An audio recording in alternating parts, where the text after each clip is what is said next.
स्वागत है मेरे YouTube चैनल सरकारी कंपटीशन 24 में। मैं आपका अपना टीचर देवेंद्र कुमार।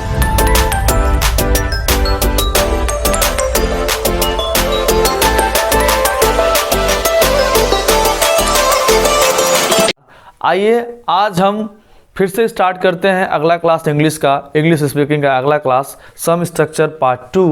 तो आइए जानते हैं कि सम स्ट्रक्चर पार्ट 2 है क्या। तो देर ना करते हुए आइए इसके बारे में आज हम चर्चा करते हैं।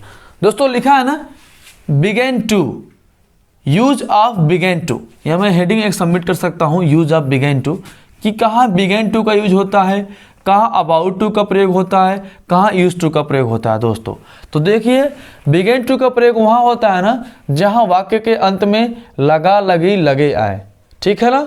ETC लगा लगी लगी ETC है, ETC का मतलब एटसेट्रा।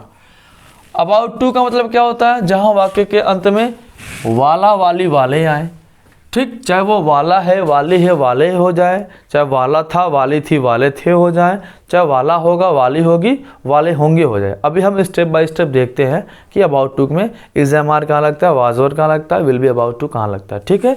और हमारा तीसरा दोस्तों यूज टू, करता था करती थी करते थे। आपके दिमाग में आएगा कि सर वाक्य के अंत में ता था ती थी ते थे पास्ट का इंडिफिनिट ना। बात तो सही है, ये पास्ट का इंडिफिनिट ही होता है, लेकिन इसमें हैबिचुअल एक्शन होने की वजह से यूज टू का प्रयोग करते हैं। तो आइए हम देखते हैं बारी बारी से सबका स्ट्रक्चर क्या है। पहला लेते हैं बिगेन टू का प्रयोग, ठीक है ना दोस्तों। तो स्ट्रक्चर डालते हैं, देखिए स्ट्रक्चर हमारा किसका है दोस्तों, पहला है बिगेन टू का लेते हैं, ठीक है ना। तो सबसे पहले मैं बताऊंगा वर्ब का फॉर्म। जो हमारा बिगेन होता है ना वो बिगिन का सेकंड फॉर्म होता है। बिगिन ये फर्स्ट फॉर्म हो गया, V1 हो गया। इसका जो सेकंड होगा दोस्तों वो बिगेन हो जाएगा, क्या हो जाएगा, बिगेन। ये V2 हो जाएगा। और जो उसका थर्ड है दोस्तों वो हो जाएगा बिगन हो जाएगा। थर्ड क्या हो जाएगा आपका, ये बिगन हो जाएगा। इसका ING फॉर्म भी देख लीजिए। तो इसका ING फॉर्म होगा दोस्तों BINNING, ये बिगनिंग हो जाएगा, इसका ING फॉर्म हो जाएगा दोस्तों। और इसका जो है प्रेजेंट इंडेफिनिट में बिगिंस हो जाता है। अब देखिए दोस्तों कहने का मतलब ये है कि बिगेन टू का प्रयोग कहाँ करते हैं। तो आज हम चर्चा करेंगे बिगेन टू के बारे में। बिगेन टू यानी कि पास्ट का इंडिफिनिट है बिगेन टू, क्योंकि पहला फॉर्म क्या है, बिगिंग है ना, दूसरा फॉर्म बिगेन है और तीसरा बिगन है। और ING वाला क्या है बेटा, इसको बोलते हैं वर्ब में ING यानी विंग, यानी कि विगनिंग हो गया।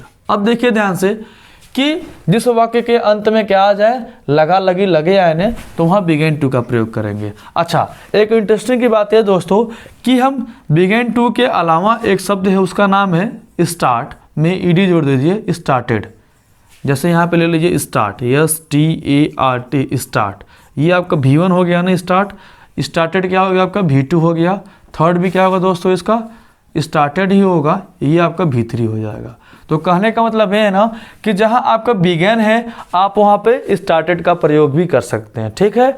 लेकिन मैं आपको बार बार बताता हूँ कि अगर एक सेंटेंस में दो या दो से अधिक वर्ब आते हैं तो जो पहला वर्ब होता है वो बनता है टेंस और मॉडल के अकॉर्डिंग, और जो दूसरा तीसरा वर्ब होता है दोस्तों वो बनता है जिरंड या इन्फिनिटिव से। तो दोस्तों स्टार्ट एक ऑलरेडी वर्ब है ना, तो इसके बाद भी एक वर्ब आएगा ना, जैसे वो रोने लगा, ठीक है। तो जो उसके बाद वर्ब आएगा वो बनेगा वर्ब के ING फॉर्म से, यानी कि जहाँ बिगेन आएगा दोस्तों, बिगेन के बाद टू लगाया ना, तो टू का मतलब इन्फिनिटिव से बन गया, और स्टार्ट को अगर लगाया वर्ब का ING फॉर्म तो बन जाएगा आपका जीरेंट से बन जाएगा। अब देखिए कि इसका स्ट्रक्चर क्या है दोस्तों। तो इसका स्ट्रक्चर है subject plus began to plus verb plus object plus other words, ठीक है दोस्तों।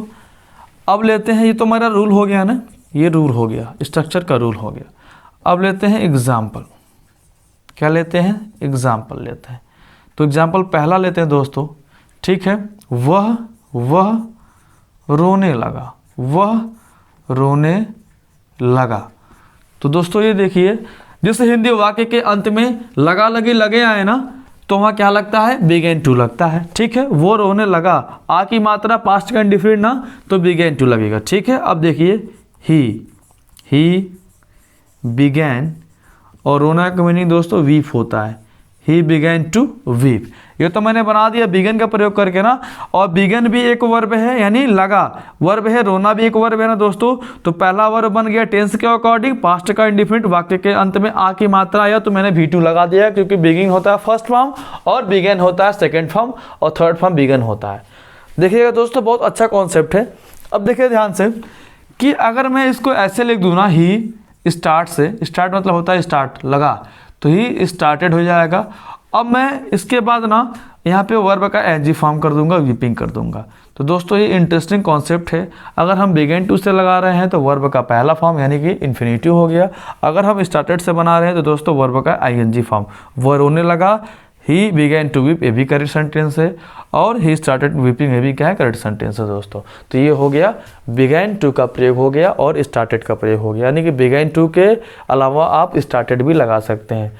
तो दोस्तों एक सोचने वाली विषय ये है कि मान लीजिए ये तो पास्ट का इंडिफिनिट है ना, तो अगर ऐसा मैं बोल दूँ वह रोने नहीं लगा, एक लेते हैं और आगे यहाँ पे देख लीजिए दोस्तों, वह रोने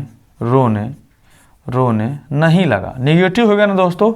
तो हालांकि पास्ट का इंडिफिनिट में ही बनेगा ना, तो क्या होगा देख लीजिए। तो इसका क्या होगा दोस्तों, तो आपका ही का ही हो जाएगा ही, अब डिड नॉट लग जाएगा दोस्तों, ही डिड नॉट, वर्ब का पहला फॉर्म ना begin, he did not begin to weep दोस्तों। तो ये हो गया हमारा नेगेटिव स्ट्रक्चर हो गया, आपका नेगेटिव का अनुवाद हो गया, ये अफर्मेटिव का हो गया।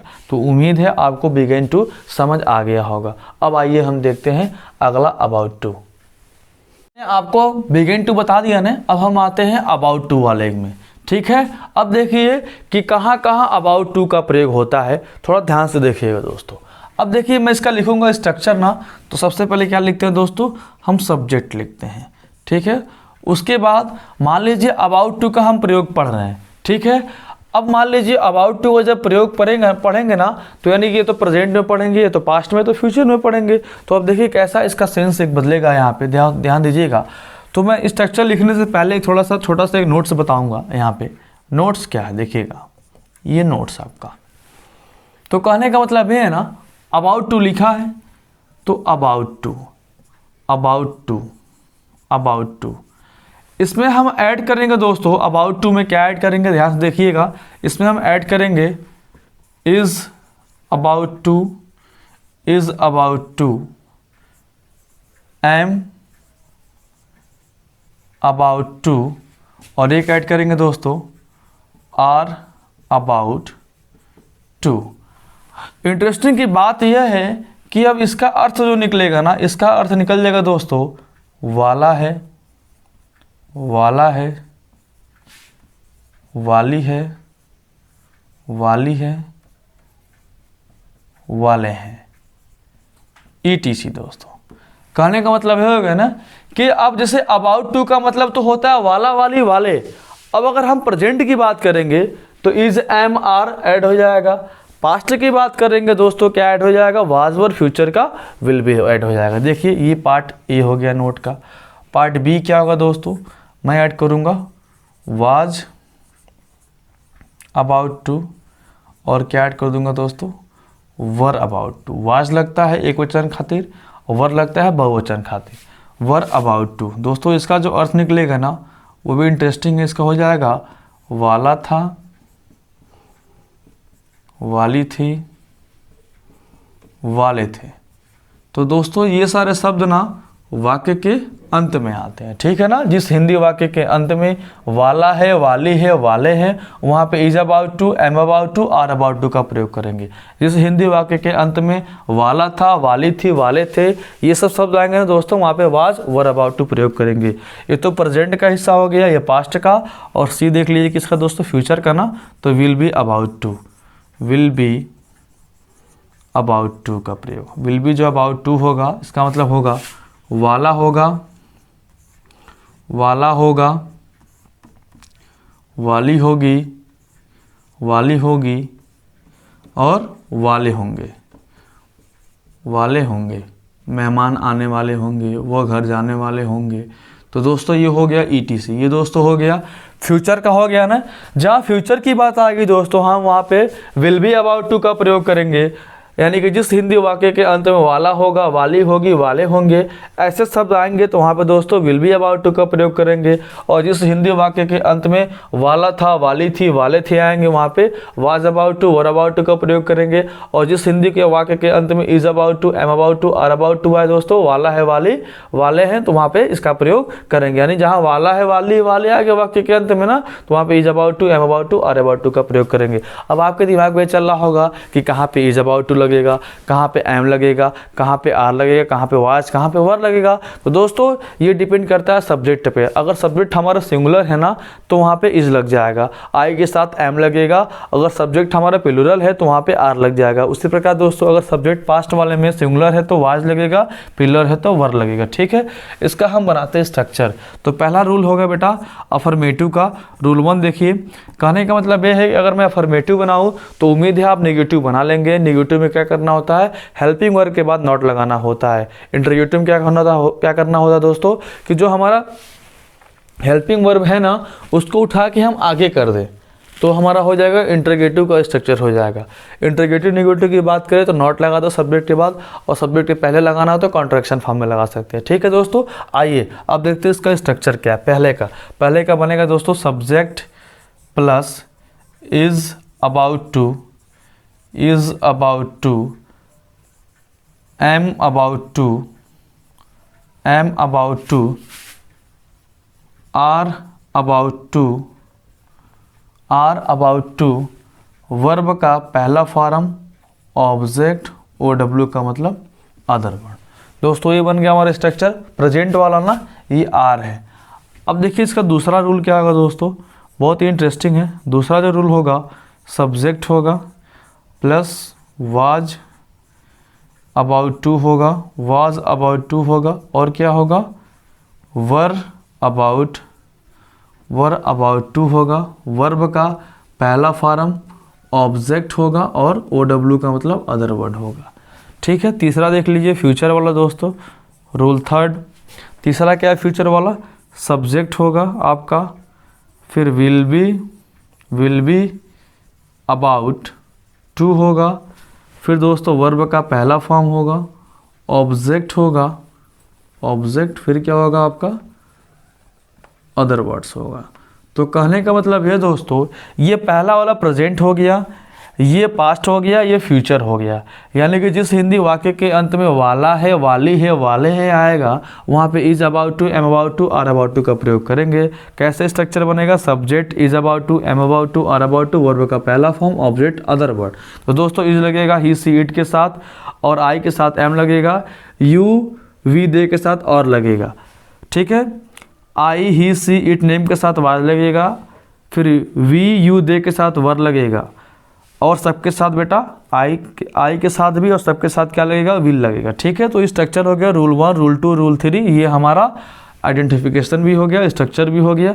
अब देखिए इसका एग्जाम्पल क्या है, तो मैं यहाँ पे एग्जाम्पल बताता हूँ। ठीक है ना, एग्जाम्पल पहला राहुल घर आने वाला है, आने वाला है। राहुल घर आने वाला है। तो दोस्तों वाला है, वाली है, वाले है ना, तो प्रेजेंट की बात हो रही है। राहुल सिंगुलर है ना तो इज लग जाएगा, तो हो जाएगा राहुल इज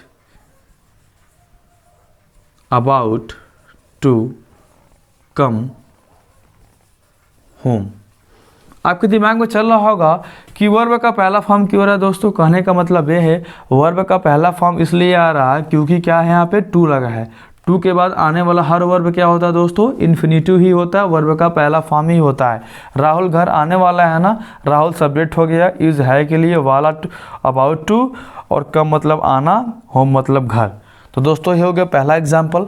अब आइए देखते हैं अगला एग्जाम्पल क्या है, तो आइए देखते हैं आगे वाला ना। अब आइए देखते हैं पास्ट वाला। स्ट्रक्चर क्या है दोस्तों, subject was about to, were about to, verb का पहला फॉर्म ऑब्जेक्ट अदर वर्ड। इसका लेते हैं एग्जाम्पल। तो एग्जाम्पल यहाँ पे लेते हैं दोस्तों, इजी दूसरा लेते हैं। क्या है, जैसे मैं लखनऊ लखनऊ कल जाने वाला था। दोस्तों था है ना, यानी कि कल का मतलब टुमारो नहीं, यहाँ पे yesterday हो जाएगा। तो आई के साथ was, I was about to go, Lucknow का नाम पहला वर्ड कैपिटल लेटर, क्योंकि एक क्या है, ये कैपिटल है उत्तर प्रदेश का। I was about to go, LUCKNOW, Lucknow yesterday, YESTERDAY। तो दोस्तों देखिए, आई का मतलब मैं, आई प्रोनाउन है, था का वाज, अबाउट टू वाला, गो जाना, और लखनऊ और कल का एस्टरडे। इसको दोस्तों एडजेंक्ट बोलते हैं। टुमारो को एस्टरडे को, द डे आफ्टर टुमारो को, ये सब क्या है, एडजेंक्ट है। तो देखिए, I was about to go Lucknow yesterday, इसका नेगेटिव कैसे बनेगा, आई वॉजेंट हो जाएगा, मैं लखनऊ कल जाने वाला नहीं था, तो आई वॉजेंट हो जाएगा। इंटरगेटिव क्या होगा, वाज को पहले कर देंगे, लगा देंगे क्वेश्चन मार्क, इंटरगेटिव हो जाएगा। तो दोस्तों उम्मीद है आप नेगेटिव इंटरगेटिव बना लेंगे। आगे देखिए अगला एग्जाम्पल क्या है, तीसरा एग्जाम्पल फ्यूचर वाला। देखिए फ्यूचर वाला एग्जाम्पल क्या है दोस्तों, subject will be about to, verb पहला फॉर्म, ऑब्जेक्ट अदर वर्ड, यानी क्या होगा, इसका पहचान क्या है कि वाला होगा, वाली होगी, वाले होंगे, फ्यूचर की बात ना। अच्छा आप देखो, पापा घर आने वाले होंगे। इससे अच्छा सेंटेंस लेते हैं दोस्तों, थोड़ा सा बड़ा,